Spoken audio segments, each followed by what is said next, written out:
سيدنا محمد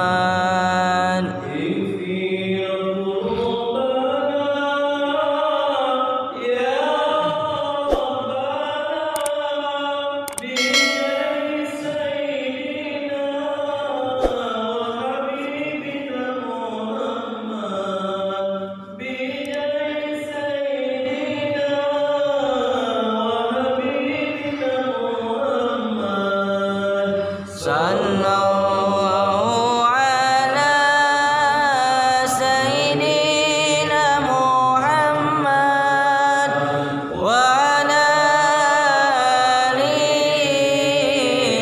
Sayyidina Muhammad wa ala ali Sayyidina Muhammad.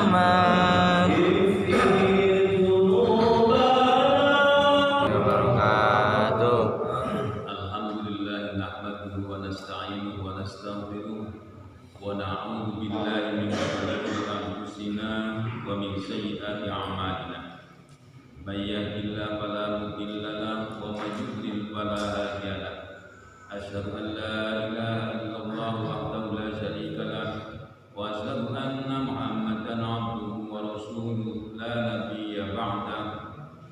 Allahumma shalli wa sallim ala sayyidina wa maulana Muhammad Allahumma shalli wa sallim wa barik alaihi wa ala alihi wa ashabihi wa man tabi'ahu ila yaumil qiyamah. Qala Allah ta'ala fi kitabihil karim.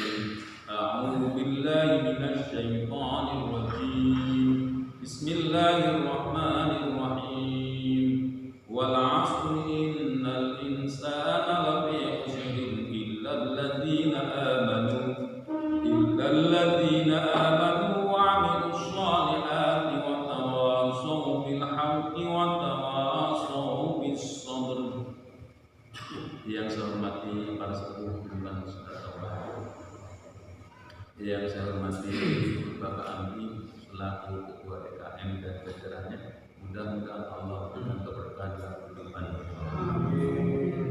Yang saya hormati Bapak Khatib selaku Imam Maktab dan sebagai tokoh masyarakat, mudah-mudahan Allah memberikan cucuran rahmat kepada beliau.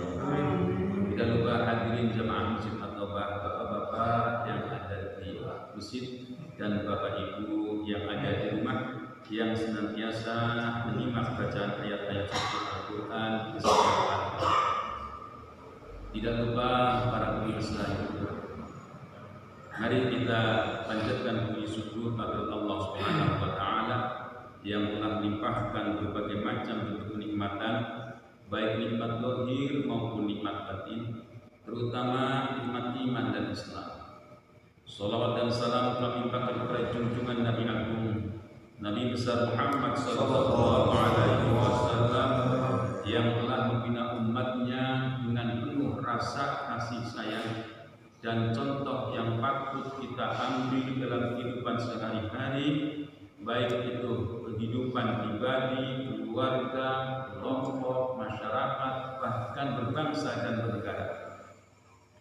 Bapak-bapak hadirin jamaah muslim at-Taubah yang saya cintai, mari kita teruskan kaji kita seperti biasa. A'udzu billahi minasy syaithanir rajim. A'udzu billahi minasy syaithanir rajim. Bismillahirrahmanirrahim. Bismillahirrahmanirrahim. Wa anzalna minas samaa'i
kejadian manusia.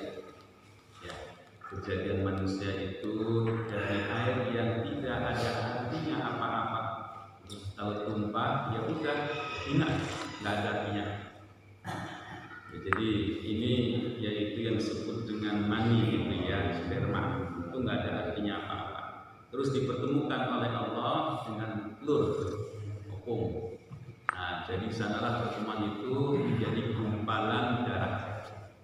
Setelah menjadi gumpalan darah, menjadi gumpalan daging. Mudghah. Nah, setelah menjadi gumpalan daging, Allah jadikan gumpalan daging itu kayak daging yang empuk, ya, kayak daging yang ditumbuk. Nah, terus sebagian dari daging tersebut ada yang jadi tulang. Ya, ada yang jadi tulang. Setelah menjadi ada sebagian jadi tulang, faqasawna al-'idhama lahma. Kemudian Allah membungkusnya tulang-tulang itu oleh daging. Ini kan kalau makanya ada hadis ya yang menyatakan demikian, Pak. Man 'arafa nafsah faqad 'arafa rabbah. Siapa yang tahu dirinya sendiri, maka dia akan tahu Allah. Itu benar, Pak. Ya, bagaimana ketika manusia itu diciptakan oleh Allah yang begitu rumit sehingga menjadi hidup. Ya, kalau kita lihat, kalau diumpamakan mobil itu ya ada karburator, ada saluran air, ada saluran bensin, ada saluran macam-macam antara satu dengan yang lain terkoneksi. Nah, ini kalau orang itu tahu akan manusia, tahu akan dirinya sendiri, maka dia akan tahu Allah. Nah, ini ya. Jadi kalau orang itu tahu Allah, itu ya sudah, dia itu akan dekat dengan Allah, akan mudah. Ya, kalau sudah tahu Allah, ya pengobatan itu yang mudah bagi dia, karena tinggal meminta kepada Allah. Ya, kayak dokter itu hanya ilmu alam, Pak, perkiraan. Obat-obat juga perkiraan. Jadi makanya kalau pasti itu obat itu ya orang bisa hidup terus. Buktinya obatnya semahal apapun, kalau Allah sudah takdirkan mati, ya mati. Ya kan, sungguhnya kehidupan ini kan cobaan bagi kita. Tabarakalladzi biyadihil mulku wa huwa ala kulli syai'in qadir. Hadis yang disebutkan, alladzi khalaqal mauta wal hayata liyabluwakum ayyukum ahsanu amala. Ya, jadi kita ini diuji oleh Allah. Mati dan hidup itu sudah menjadi kepastian. Gak usah takut sama mati ya, gak usah. Sekarang kalau Allah takdirkan mati, mati. Kalau tidak mati, tidak. Kalau mati Nabi Musa, ya kan terus masih panjang lagi. Amin. Nah, itu ya, itu ketentuan Allah. Ya, jadi inilah ketika Allah menggambarkan dalam Al-Quran seperti ini, para medis itu terkagum-kagum. Oh, seperti itu ya kejadian manusia, dihabarkan oleh Allah, prosesnya itu seperti itu. Dan setelah 4 bulan 120 hari, maka di sana baru ada tanda-tanda kehidupan. Ya, tanda-tanda kehidupan itulah di sana Allah tiupkan ruhnya. Makanya dianjurkan. Ya, ini pendapat ulama ya, Pak ya. Kalau orang mau punya anak umur 4 bulan, dimintakan kepada Allah. Ya, kalau mendoakan aja boleh, Pak. Semua orang sama muslim itu dianjurkan untuk saling mendoakan. Ya, tapi jangan membuat bentuk-bentuk ritual yang memaksakan, jangan. Kalau mendoakan kapan aja boleh. Ya, mendoakan kapan aja boleh. Tapi jangan memaksakan. Ya, kayak umpamanya ada orang meninggal terus kita mendoakan, itu boleh. Tapi jangan memaksakan ya. Harus ada 7 hari, jangan. Ya, bila proses setiap sama. Mudah-mudahan sebulan yang sudah meninggal Allah ampuni segala kesalahannya. diterima amal ibadahnya, ditempatkan tempat yang mulia. Nah, itu sering-sering kepada orang tua terutama kan diperintahkan sebagai bukti orang yang berbakti kepada orang tua. Ya, berbakti kepada orang tua itu tidak ada batasnya. Sampai mereka itu sudah meninggal, kita itu disuruh berbakti. Ya memang banyak caranya, Pak. Ya kalau kuburan orang tua, ya agar orang si anak cucunya itu ingat ada kakek neneknya, ya kuburannya dibersihkan gitu ya. Bukan berarti kita itu mengagung-agungkan kuburan, bukan. Tapi di sana untuk membangun bagaimana anak cucu kita itu ingat kepada orang tua, ingat kepada kita juga artinya. Ya, yang punya kuburan orang tua tengok, jangan rumputnya itu balak gitu ya, jangan sampai. Nah ini maksudnya itu pendidikan bagi anak kita, bagi anak cucu kita, itu yang penting. Ya, jadi itulah bahwa digambarkan lagi setelah Allah nyatakan proses kejadiannya. Nah di situ ada summa innakum ba'da dzalika lamayitun, bahwa sungguhnya bagi kamu sesudah Allah ciptakan wujudnya lamayitun akan mati. Jadi lamayitun akan mati itu kapan? Allah yang maha mengetahui. Ya mestinya sih kalau orang-orang ilmiah Pak katanya ya Pak ya, kalau orang ilmiah itu bisa memprediksi pada tahun sekian akan terjadi. Ini baru prediksi itu kan perkiraan Pak. Yang kadang-kadang faktor X itu tidak ketahuan. Ya ada orang yang mau nyalon presiden. Nanti kalau saya jadi presiden akan begini. Jangan sombong. Allah dulu kan apa? Totokan. Nggak bisa apa-apa. Ya itulah. Karena ada ketentuan Allah. Mestinya kalau orang itu sudah pasti akan mati, itu persiapannya lebih dari sekedar perkiraan. Mestinya ibadahnya ditambah, mendekatkan dirinya Allah dengan ditambah ilmu pengetahuan. Ini kalau kita perhatikan Pak, model-model orang-orang jahiliyah itu tetap jalan terus Pak. Jadi orang-orang yang menghalangi orang yang mau berjamaah, model orang jahiliyah itu ada. Ya itu namanya Abu Lahab modern gitu ya. Jangan berjamaah di masjid At-Taubah gitu ya. Jangan ngaji di masjid At-Taubah. Ini anak cucunya Abu Lahab itu yang membawa duri di jalan. Nah itu ada yang seperti itu. Ya modelnya macam-macam. Kalau orang dulu Abu Lahab itu membawanya duri taruh di jalan. Ya kalau zaman sekarang banyak bentuknya dengan pancingan-pancingan gitu ya.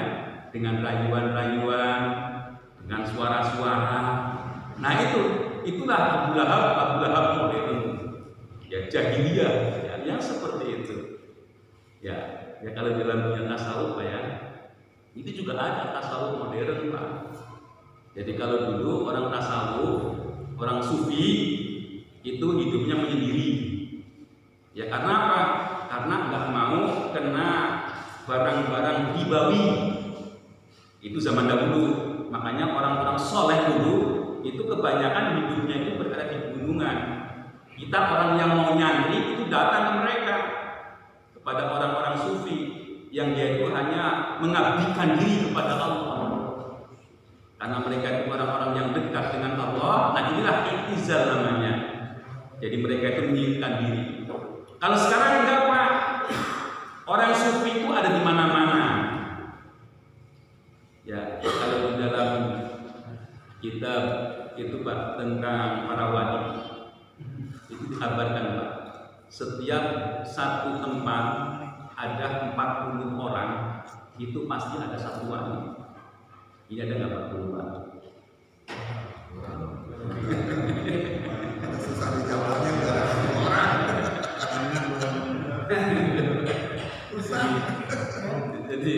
satu tempat kalau ada 40 orang itu ada satu wali.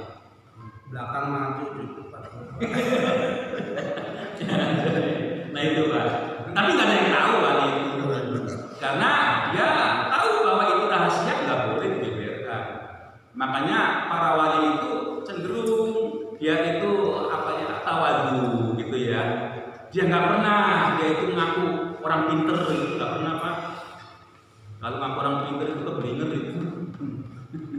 Ya jadi orang-orang tasawuf, orang-orang para wali yang itu cenderung dia itu merahasiakan apa yang harus dirahasiakan oleh Allah.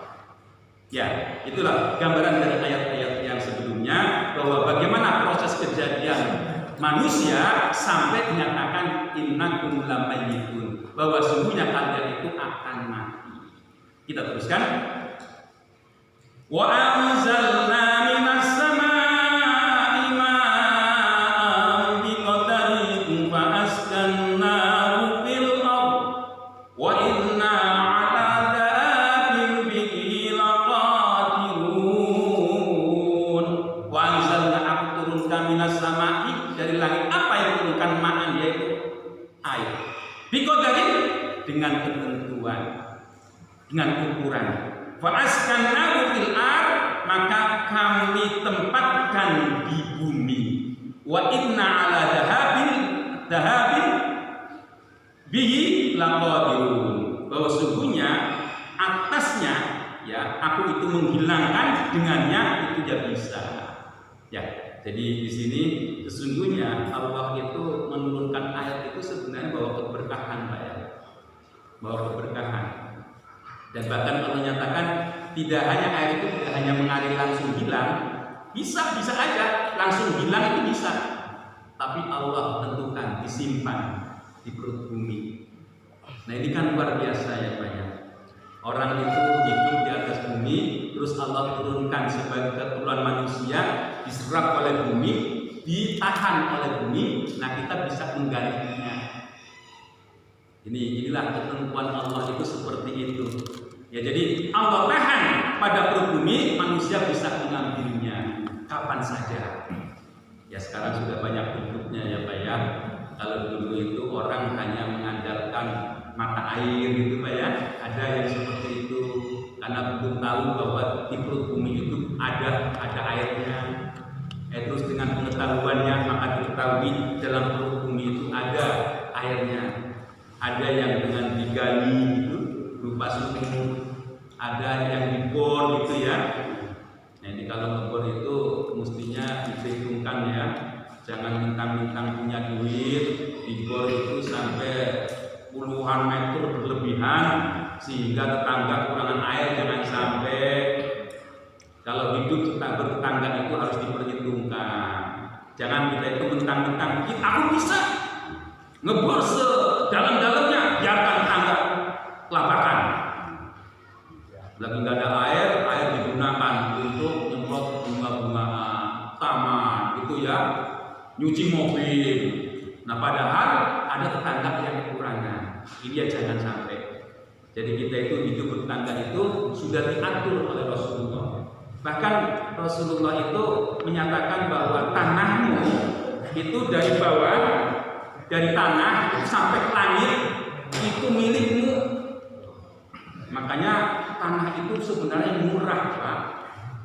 Walaupun 1 meter itu 4 juta, itu murah. Ya ke bawahnya berapa, ke atasnya berapa. Nah itu, makanya kalau ada orang punya pepohonan yang nyebrang ke tetangga, itu jangan dibiarkan. Kalau dibiarkan nanti bisa berantem. Ya, karena ada anggapan ini milik saya, ini tanah saya sampai ke atas. Nah seperti itu. Ya mohonlah kalau ada orang yang punya tanah nyebrang ke tetangga dipotong ke atas. Karena sampai Rasulullah itu ada orang yang akan bangun rumah terus sampai tinggi, bahkan ditanyakan, apakah saudaramu itu yang bertetangga kena sinar matahari? Sampai seperti itu Pak. Sampai ditanyakan seperti itu. Ini artinya apa? Artinya kita itu bertetangga jangan egois. Karena Allah akan menurunkan ini untuk semuanya keperluan bersama. Ya, jadi inilah bergambaran bahwa menurunkan air sesungguhnya awalnya itu untuk keberkahan manusia. Ini saya kebetulan lagi baca ini Pak, apa itu medis menurut Rasulullah. Jadi pengobatan menurut Rasul.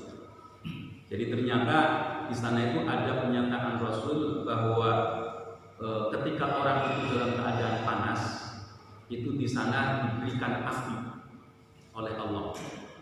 Nah, di sini kalau kita artikan api itu bisa jadi kan kalau orang itu bersalah, sakit, itu kan Allah ambil dosa-dosanya ya Pak ya. Nah itu benar adanya. Kalau diumpamakan besi berkarat, untuk dibersihkan dia akan dipanaskan ya Pak ya. Nah itu, jadi itu diumpamakan seperti itu. Kalau orang itu sakit, terus dalam keadaan panas, itu lagi dibersihkan oleh Allah. Kalau kita itu tulus, kalau kita itu bersih, kalau kita itu sandarkan kepada Allah, ini lagi diobati, lagi dibersihkan. Ya jadi kita jangan ada rasa suudzon, jangan sampai ada kepada Allah, jangan sampai. Allah memberikan untuk kita itu yang terbaik. Allah berikan sakit, untung kita diberikan sakit. Firman itu orang sakit Pak, sombongnya namun bilang bisa ngaku Tuhan, ya. Jadi kalau orang nggak pernah sakit itu bisa sombong, merasa sehat terus, gitu kan? Kalau Pak Mampu kan pernah sakit, jadi tetap dengan sakit dia banyak orang. Sakit kamu. Ya, jadi itu banyak yang didekati oleh Allah, ingatkan kepada Allah. Bahkan para wali Pak, para wali itu kalau nggak sakit itu nggak Allah ya betul aku dengan pemberitahuanmu ya Allah, dengan berikan cobaan sakit, maka ditambah senang. Kalau kita beda ya Pak ya, Resulah orang Jawa bilang, tahu Resulah Pak. Ya, jadi sesungguhnya Allah turunkan air itu adalah berkah. Cuma kenapa kebanjiran? Salah manusia.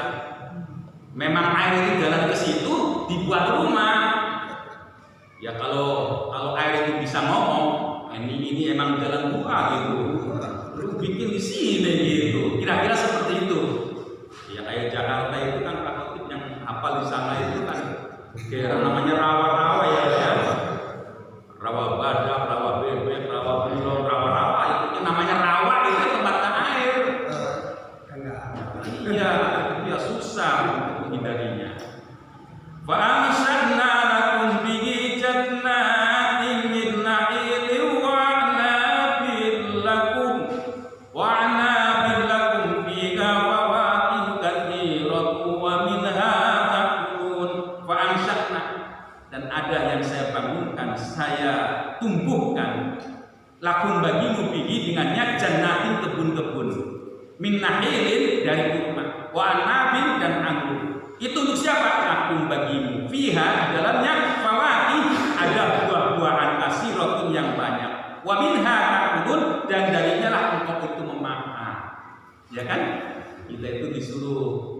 Ini kalau kita lihat kabar tentang makan makanan yang dari buah-buahan itu dianjurkan ya Pak ya.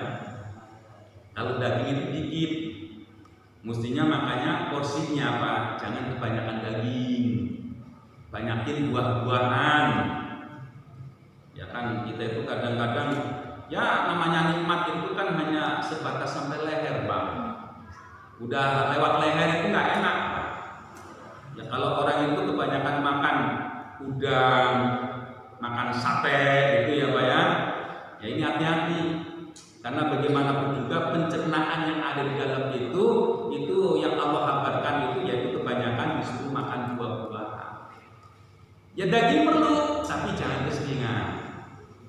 Ya, karena apa? Nanti berakibat proses darahnya itu bisa mengental. Ya bisa dating ya Pak ya.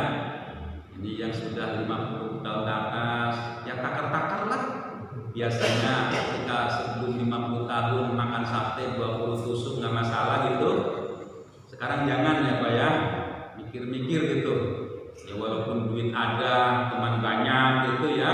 Ya kan biasanya orang itu makan sedap kalau temannya banyak ya Pak ya, bareng-bareng.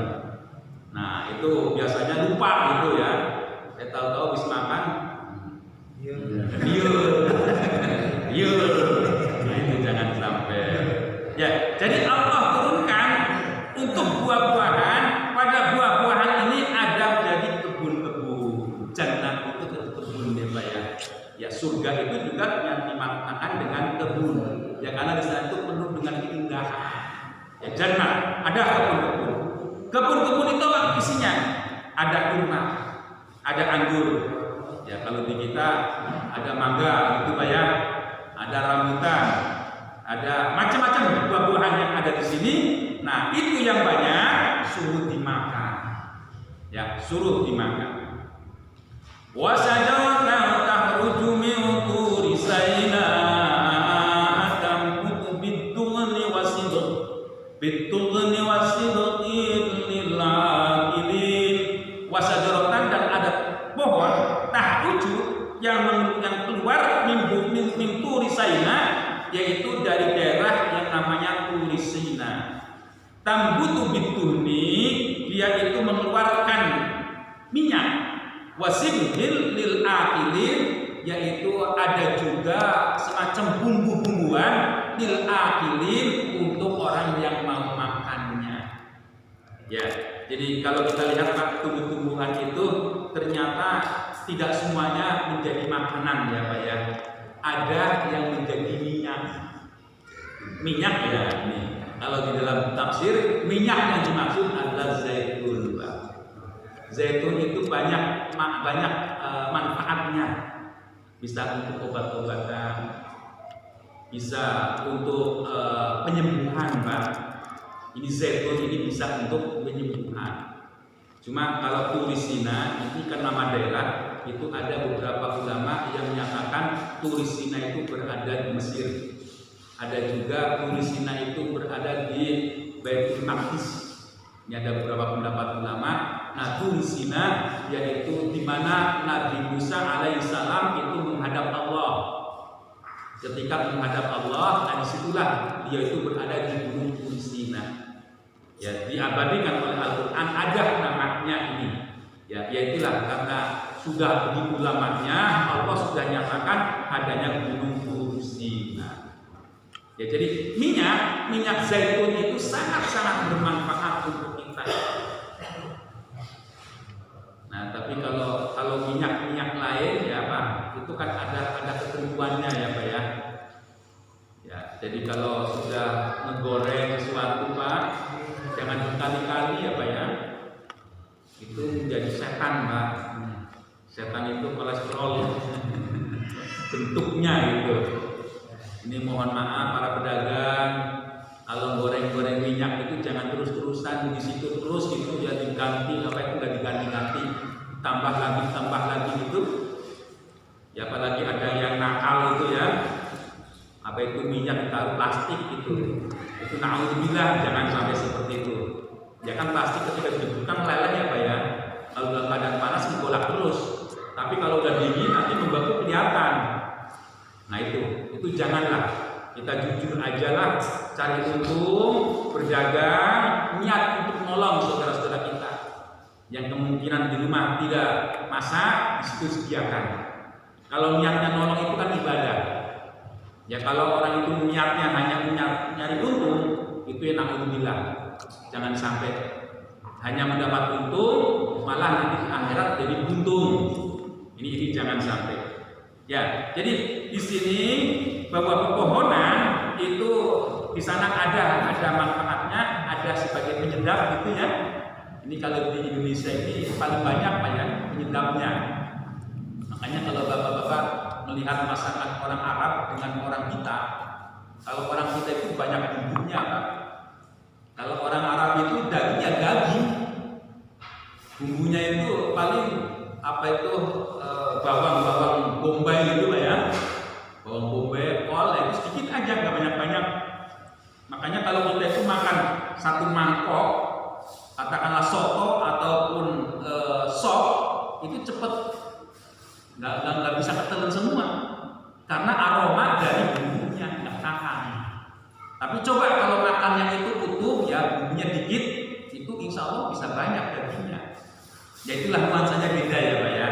Nuansa di Arab dengan di kita beda. Kalau kita itu suka dengan bumbu-bumbuan. Ya kalau nggak ada bumbunya nggak enak ya Pak ya. Makanya harus lengkap gitu.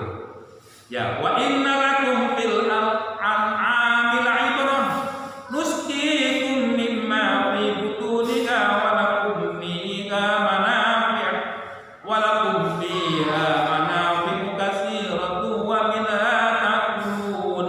Wa inna lakum, dan sungguh bagimu fil an'ami, yaitu pada pada binatang, la'ibrah, itu ada pembelajaran. Nusqikum, yang memberikan minum kepada kalian, mimma fi butuniha, apa yang ada di dalam perutnya. Walakum, dan bagimu fiha, di dalamnya manafi, ada manfaat-manfaat yang banyak. Ya manafi katsirah, manfaat-manfaat yang banyak. Wa minha ta'kulun, dan darinya engkau makannya. Ya kalau kita lihat di sini pada pada hewan-hewan itu terdapat pembelajaran bagi kita. Kalau orang Arab Pak, itu susu, ya susu onta, susu domba, itu bisa langsung diminum Pak. Kalau kita jarang ya Pak ya, orang yang langsung minum itu susu dari sapi, dari dari domba, dari onta, itu jarang. Ini nggak tahu Pak Haji udah pernah belum itu yang ketika di Arab itu ada orang yang jual susu langsung gitu, langsung diminum gitu.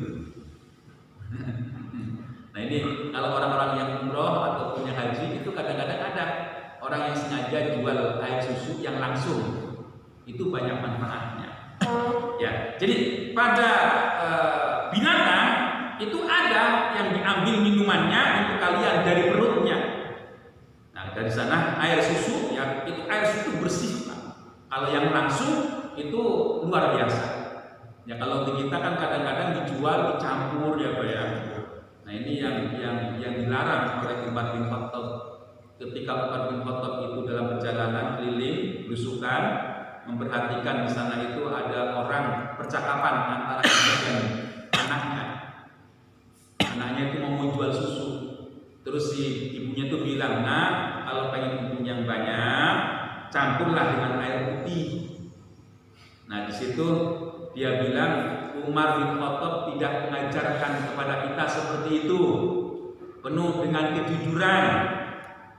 Terus kata ibunya, Umar tidak ada yang lihat, nah memang Allah ada di mana Bu, seperti itu. Nah disinilah nantinya ya Pak ya, keturunan penjual susu dengan keturunan seorang khalifah itu nanti akan ketemu. Turunannya itu sampai kepada Umar bin Abdul Aziz, pemerintah yang sangat adil. Ketika dia itu sebelum menjadi khalifah, sebelum menjadi raja, perlente Pak. Tahu perlente Pak? Pokoknya penampilannya luar biasa, licin dah gitu. Perempuan nengok lah, merem-merem gitu. Ya, jadi karena gantengnya, karena bersihnya, karena dari kalangan bangsawan, orang nengok itu pencut semua. Tapi setelah menjadi khalifah, yang dulunya kaya raya malah menjadi berkurang. Kalau kita kan enggak ya Pak ya, menjabat dulunya kekayaannya cuma 100 juta, setelah menjabat menjadi 1 miliar gitu ya. Makanya negaranya hancur ya. Jadi ini ya karena seperti itu. Ketika jabat miskin, tapi ketika ya kalau umat ya ketika menjabat miskin. Nah itu.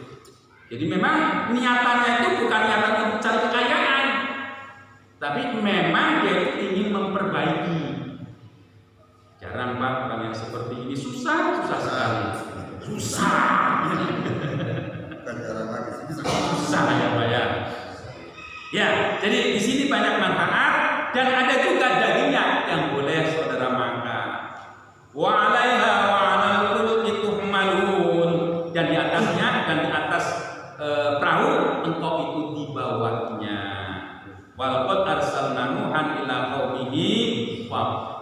Wallahu a'lam bishawab. Itulah yang dapat sampaikan di pagi hari ini. Sudah barang tentu yang benar datangnya dari Allah, yang salah